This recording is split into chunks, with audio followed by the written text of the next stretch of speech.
Catchroom. And today you are in for a treat. We have Dr. Daniel Moses in the house. He's blowing up the internet. He's blowing up Instagram. And we are talking about our specialist knowledge here, which is wealth. Wealth in life, wealth in business, wealth all around. So, hey, Dr. Daniel Moses, welcome to the Business and Wealth Show. Thank you so much, Mark, for having me on the show. I'm looking forward to a great conversation, sharing the background, sharing the journey, and obviously sharing, the mindset of the transition of the ordinary to the extraordinary. I'm looking forward to it. Superb, superb. Hey, listen, we sat down, we had, invited me for lunch, and we sat down, we had lunch, and I really didn't know about your background. It's a very interesting background, right? And yes. I want to dissect it this way. Tell people what you do now, because then when we talk about your background and where you came from, or how your entrepreneurial journey started, they get a better picture. Actually, look, absolutely, they know who they're talking to here. So tell us, what is it you do now? And yeah, go ahead. And I do multiple things within the business and property entrepreneurship space. Number one is I'm a Forbes Coaches member, which I got nominated about 2 months ago, February to be very precise. And as well as I'm a property mogul, a podcast host, award-winning property and business entrepreneur, and as well as I have a very small property portfolio of just under 10 million. And I have written multiple books. My second book is about to be released in about 2 months. It's called The Test, The Journey of the Ordinary to the Transition of the Extraordinary, which is a great topic that just kind of paints a picture of how we transition in life from nothing to something, basically, and lessons learned, how entrepreneurs can literally use that to literally grow and, and scale, their wealth. All right, excellent. So we're talking to the property mogul here, who's also an expert in the arena of helping people create wealth, getting their mindset right around money and wealth. He's a published author, second book coming up. Forbes Coaches Council. Forbes does not allow anyone to join their coaches council. So we're talking to Dr. Moses here. Property portfolio worth just under 10 million, and also various property related businesses. So yes. With that said, tell us about your background. How did you get to do what you're doing now? What was your entrepreneurial journey? What happened? Funny enough, I was just having a little bit of a water, I was just having a glass of water before actually coming on this podcast. And something actually flicked into my mind and said, Daniel, tap yourself on the back because you've done well. And I cannot remember the last time I have felt like that. He says, he just said, tap yourself on the back, you've done well. And I said, how? I came to this country, just myself, no brother, no sister, no mother, no auntie, no uncle, nobody. I only just, became, I had mutual friends that was introduced to me, just about 3 people. And that's how I found myself here in the United Kingdom, found myself here not knowing what to do. But one thing kept me alive, the entrepreneurship spirit that was inside of me, which was bettered way back in the early stage of my life. From the age of 16, from the age of 16, I sold anything apart from drugs, apart from, illicit items, but I sold anything. Give me a shirt, I'll sell it. And it gave me a confidence the other day. And I said, you know what? Looking back now, what I've done in my life, put me in anywhere, chuck up the keys, 2-3 years, I'll figure it out regardless. So for me, that's exactly how my background started. So from the age of 16, selling anything sellable, which obviously took me into the university days where I became the guy who sells anything, the cars, the clothes, the tires, the shoes, the shirts, anything I just sold just to survive. And I'm going to United Kingdom, and so not knowing anyone. This was from Nigeria. This was in Nigeria, yes. Was it? Was that Lagos or where? From the southern part of Nigeria. Okay. Outer part of Nigeria, that's where it's called Edo State. Okay. Benin Kingdom, to be precise. Oh, wow. That's a Yes, royal kingdom right there. absolutely. It's a small kingdom within kingdoms. Absolutely, absolutely. Fantastic. So now, so as a young 16-year-old, you're selling everything. Are you selling just for survival, or is it something you wanted to do, or is it just an entrepreneur spirit you had inside of you, or was it just the culture that you found yourself in? So growing up, right, my very immediate elder brother used to live in Japan, Okay. and he would ship things back to Nigeria. And when he would ship things to Nigeria, as a very young boy, I would leave secondary school to go to the shop and just basically put my 10 pound on top of whatever that's being sold. So Oh, whatever he brought that he wanted to sell, if he's selling for 100 pound, I will put my 10 pound on it and I will sell extra and make 10 pound extra. got it. So, and that's just how this whole thing's got me interested, knowing that, oh, okay, I could sell something more than the owner of the actual item. Mm, And I'll put my little 10 pound on it, or I'll put my little 5 pound on it. And this is exactly how it's just something I was doing out of my subconscious mind. I didn't even, wow. to me, it was Wow. just like a hustle, just making something. Hey, listen up, guys. Listen. Look, what Daniel's saying is he added his own margin. Now, for those people you think you have to go to business school, you have to get an MBA to understand margins, this guy was doing it naturally, adding margin because he knows he wants to make a profit and cover his cost to his brother. That's fantastic. Amazing. So what led you to, because I know you went into other businesses. Yeah. So after you finish your uni, you're still selling, but after you've graduated now, what happened? So when it's quite a very deep story into Okay. what actually happened. Now, from the age of 16 all the way through to university age, like I said, I sold anything sellable. So when I go into university, year one and year two, because I was in uni for 4 years. So year one and year two, I was selling anything. I became very popular in campus. Very, very, very popular in campus. Hmm. Every single lady in the campus wanted to hang out with me, Wow. including my friends' girlfriends want to hang out with me. So I became a target for rivalry groups in the university Wow. because whilst I was in university, I basically 4 years I spent there.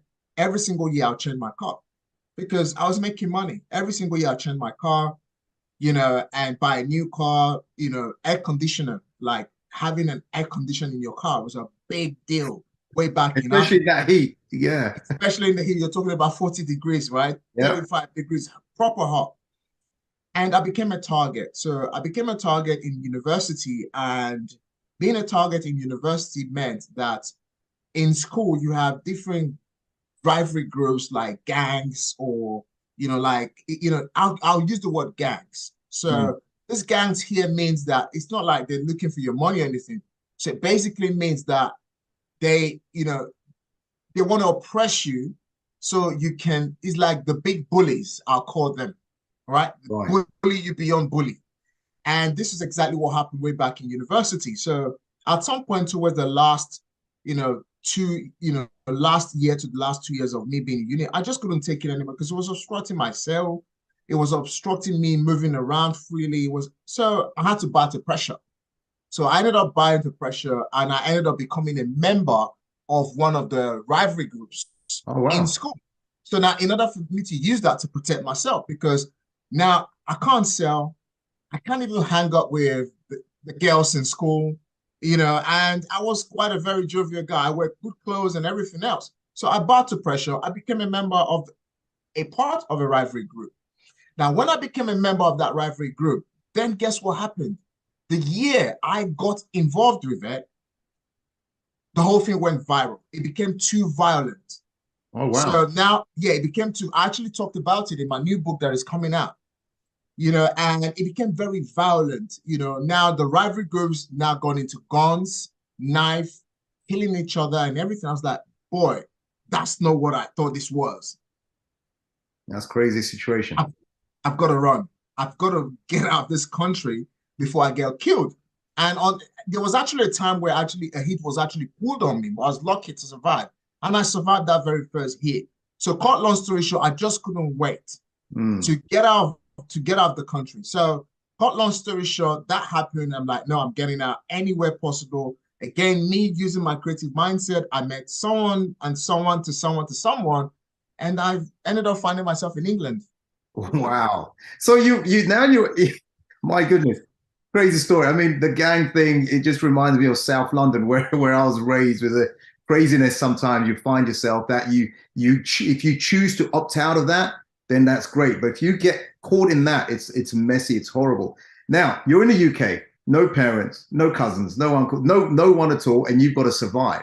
Yeah. So what did you do to survive then? Because I know, people say, hey, Dr. Daniel Moses, so lucky, 10 million pound real estate property portfolio, building property businesses, has trained and coached hundreds of students who also become millionaires and also build their property businesses. But it wasn't always that way. No, it wasn't. So, and this is exactly where I like looking back 22 years later now.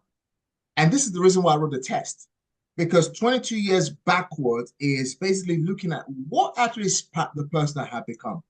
And why is it that every single obstacle that stood in front of me hasn't broken me, neither has it literally bankrupt me completely? So I got into the UK, no brother, no sister, no one. I only knew three people. One was in London, one was in Luton, one was in Leeds.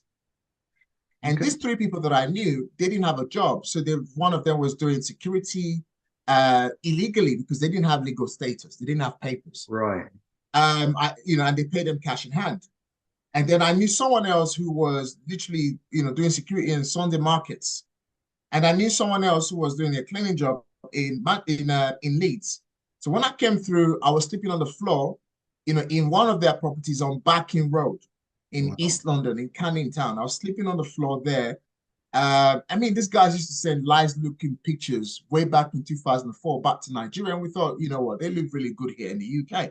But that wasn't the case. So when I came, I'm sleeping on the floor. It's bloody cold. Trust me. It's freezing. Hard life. And I'm like, oh my days.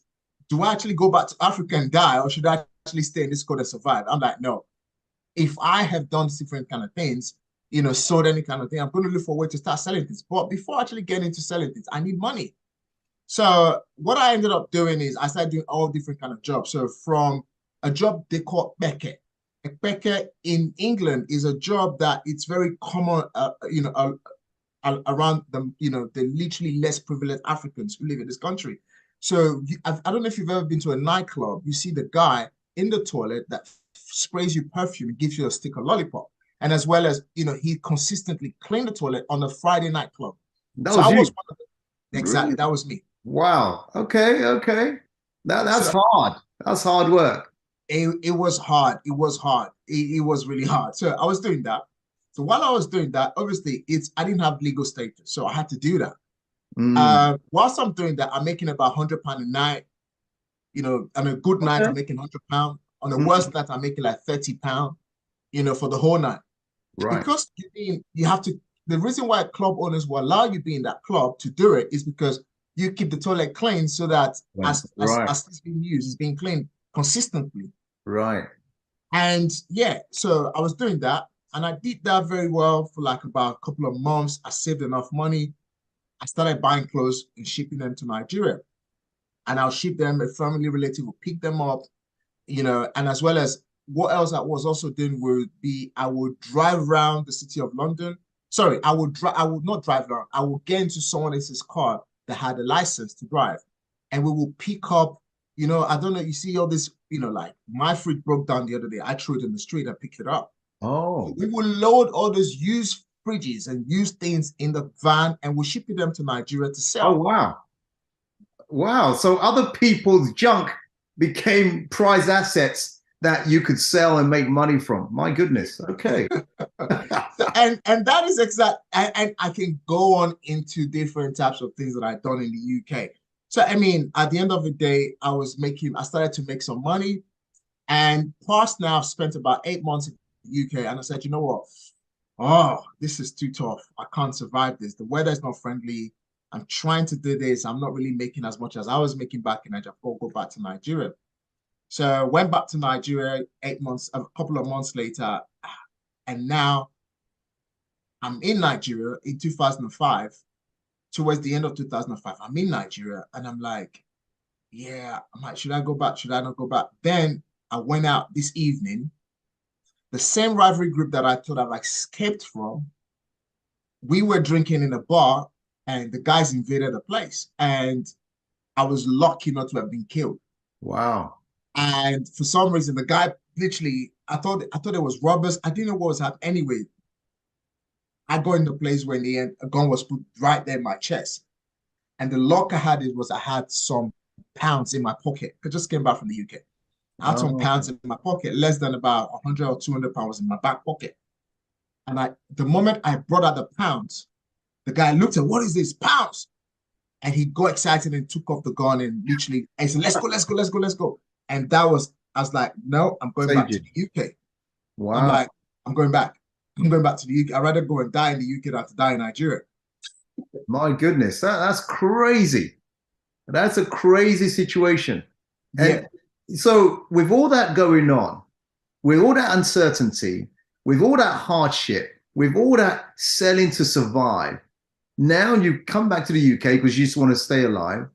And what's led you to going into property then? Real estate property. What led you into that? It's quite a long journey. So I came back 2015 and then unfortunately, lucky enough, not the word fortunately, I was lucky, very, very lucky enough, and I met my wife. I met my Wow, girlfriend. that's a blessing. I came back and I met my girlfriend. We met in the bus and there was this instant connection. I'm like, okay, she's the one. And as soon as I said she's the one, I worked towards her. We had a chat. We met again. I got her number now. We started dating. And that gave me the reason to literally say, you know what, this is me now in this country. I've got to settle. So very cut, long story short, I kept doing things I was still doing. I was still buying things, ship them to Nigeria, but I wasn't traveling back home Right. the way I used to. Kept doing the same thing, kept doing the same thing. Until 2012, I literally felt like, you know what, I'm just sick and tired of doing the same thing over and over again. Insanity, right? Yeah. I'm like, you know what, I'm going to go back to Nigeria. At least now I've got a little bit of money. I've been here for over 5 years. I'm going to start oil and gas. And I'll stay in Abuja and I'll stay in Lagos where there was less of, fighting and risk and all these different people and stuff like that. And I went back to Nigeria. I told my wife I would basically go there, make it work in Nigeria because I was just tired of shipping all these different things that wasn't, junky and all these things back home. Got there and I started oil and gas business. So starting oil and gas means I moved petroleum products Mm. from the local depots to the petrol stations, where is then sold, to the end user, people gonna fuel their car. And I was doing this, and I was doing really well. I started to make million, 2 million, 3 million, 4 million. I could make like in a month, I could make easy like 20 million naira profit sometimes, Right. which is equivalent to current exchange rate. I could make easily 20,000 pound profit in a month. In Nigeria, you don't pay taxes. Oh, okay. There's no tax. You can tell, you can talk whatever amount you make. Nobody's gonna come and chase you for No, taxes. right. There you go. So yeah, just keep making the same money, kept popping the same money in. Now, 2015, I'm doing well my business from 2012 to 2015. 2015, I'm back in England because I'll go to Nigeria and I'll come back to the UK. I'll go to Nigeria, I'll come back to the UK. 2015, I'm back in the UK on a short holiday for Christmas. And the next thing is my driver calls me up. His name is Paul. And Paul is shouting on the phone, screaming, crying, shouting, Oga, Oga. He's speaking pidgin English, Nigerian language to him. Oga, Oga, fire, fire. What's happening? Oga, I not die. I not die. Like I did not die. I did not die. Yeah. What's happened? Paul, talk to me.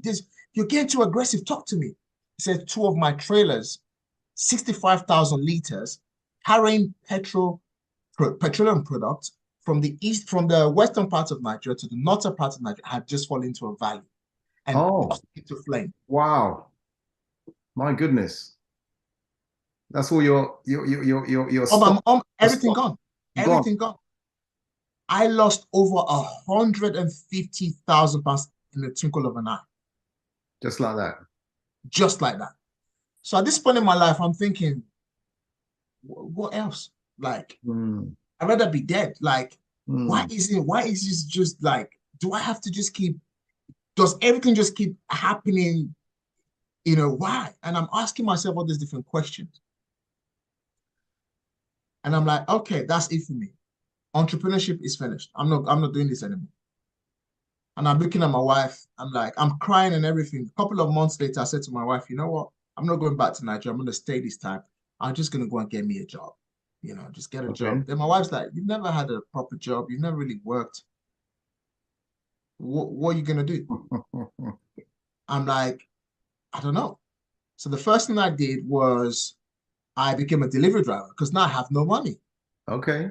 I went and then got a job with Amazon, started doing delivery jobs, started dropping, delivery. I'm sure Right. everyone Right. uses Amazon these days. Yeah. So 2016, I'm basically doing Amazon job now in England.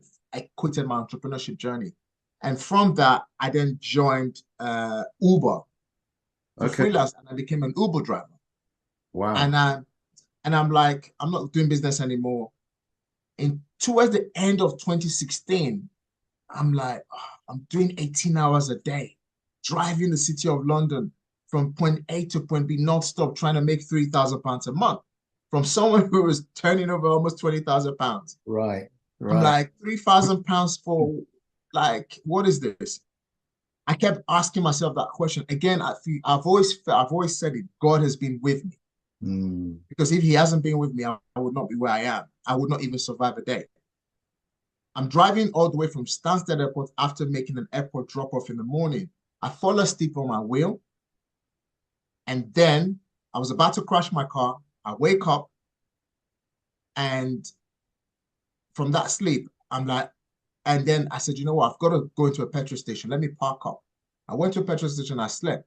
Woke up from the sleep after sleeping, and I'm about to literally put up my phone, and someone pops up on my Facebook, and is talking about property investing. Oh, wow.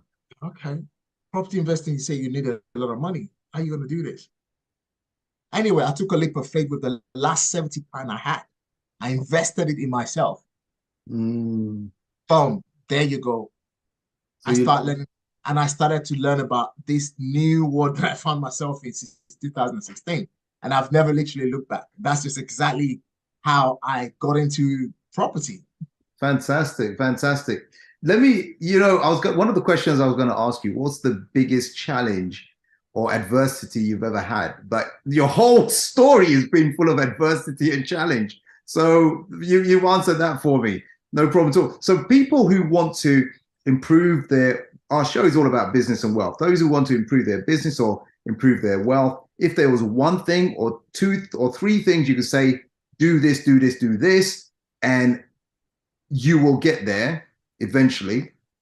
What will those one, two, or three things be? Very, very quickly before I answer that question, I think looking at my life, I'm not saying everybody have to go through so much pain and challenges I've been through in my entire life to become an entrepreneur. But I think first of all, entrepreneurship, people needs to get this correctly, that entrepreneurship is not an instant miracle, an instant pill. Like it's like someone that's got a headache, you take Nurofen Express, and all of a sudden your headache goes away. No, it's a journey. Yeah. And in this journey, you've got to learn to have three key things. Number one, you go understand the importance of persistence. Number one, persistence. Got it. Number two, consistent.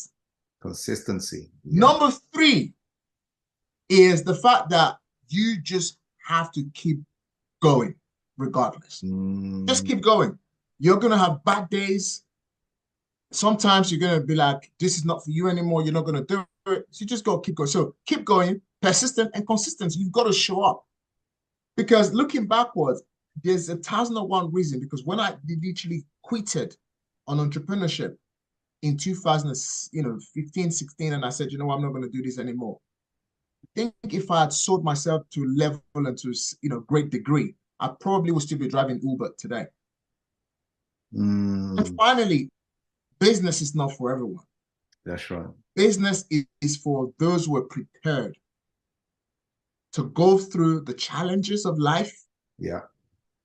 Because if you're not tested in life, you cannot be wealthy, you cannot be successful. To keep success is harder than to become successful. To keep the success, to maintain the success. Yes. It's harder. Right. So you heard it from Dr. Daniel Moses. The keys to success as an entrepreneur and building wealth: persistency, consistency, and don't stop. Never give up. Do whatever it takes. Never pick. You drop. You pick yourself up. You go again. Now, for those of you people listening, think fantastic. I need to learn from this man. I want to learn more. What's the best? What's the easiest way for them to connect with you? What would you say? The easiest way to connect with me is I'm very active on social media. I've got a small team that deals with all my social media activities. So I'm active on LinkedIn. I'm active on Instagram. In fact, easiest way actually, just Google my name. Easiest way. Google Just Dr. Google Daniel Dr. Daniel Moses. Moses. Google Dr. Daniel Moses, and you will arrive at the place you want to be. But I would say this: Dr. Daniel Moses invited me to one of his events in London at a time when people couldn't get people in the room, and he had over 200 people in the room learning some amazing stuff around business, around sales, around money, around income, around improving yourself, around personal development. He runs amazing events. So check him out, seek him out. And if there's anyone you can learn from those who have had trials and tribulations, challenges and obstacles, and never give it up. If someone's had a silver spoon, they've never really had to really work hard for what they have. Can you learn much from them? No. So like Dr. Daniel said, never give up. Keep persisting. But you have to be consistent in what you're doing, consistent in your education, consistent in applying that education, and consistent in taking action, eventually get the results. So thank you for that, Dr. Daniel Moses. Thank you for coming onto the Business and Wealth Show and sharing all these golden nuggets with us. I really appreciate that. I really, really appreciate you having me here. And just before we probably wrap up, I know you're about to wrap up. I think everyone should understand a business mindset starts from vision. Mm-hmm.